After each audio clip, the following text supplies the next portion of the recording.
ଏ କଥାଟି କୌଣସି କାହାଣୀ ନୁହେଁ, ବରଂ ମିଛଟ ସତ କଥାଟିଏ। ହିନ୍ଦୁସ୍ତାନର ଏକ ଏମିତି ସୈନିକ ମରିବାର 50 ବର୍ଷ ପରେ ମଧ୍ୟ ତାଙ୍କ କର୍ତ୍ତବ୍ୟ ସେ ତୁଲାଉଛନ୍ତି। ଏହାର ପ୍ରମାଣ ସେଠାକାର ସୈନିକ ଏବଂ ସିନିୟର ଅଫିସରମାନେ। ସେ ସୈନିକଙ୍କର ନାମ ବାବା ହରଭଜନ ସିଂ, ଯିଏକି 1965 ମସିହା 23 ତାରିଖରେ ସୈନିକ ଭାବରେ ଭର୍ତ୍ତି ହୋଇଥିଲେ ଏବଂ ପଞ୍ଜାବର ସିକରରେ ସେ ଡ୍ୟୁଟି କରୁଥିଲେ।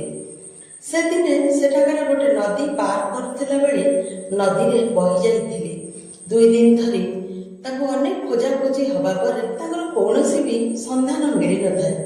ଦିନେ ତାଙ୍କର ଜଣେ ବନ୍ଧୁକୁ ସେ ନିଜେ ସ୍ୱପ୍ନରେ ଦେଖାଦେଲେ ଏବଂ ସେ କହିଲେ ତାଙ୍କର ଶବ କେଉଁ ଲୋକେସନରେ ପଡ଼ିଛି ବୋଲି। ସେଠାରେ ସୈନିକମାନେ ଯାଇ ଦେଖିଲେ ଯେ ସେଇ ଜାଗାରେ ତାଙ୍କର ଶବ ପଡ଼ିଛି।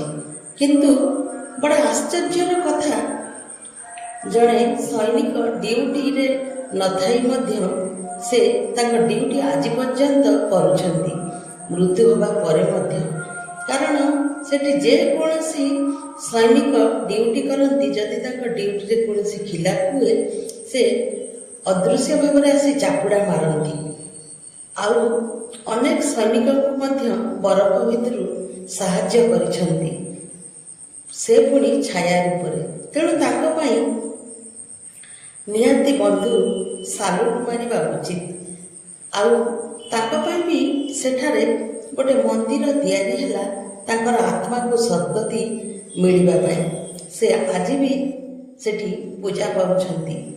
ତେଣୁ ସେ ସୈନିକ ଆମ ପାଇଁ ମରି ମଧ୍ୟ ଆଜି ବି ଅମର ଅଛନ୍ତି।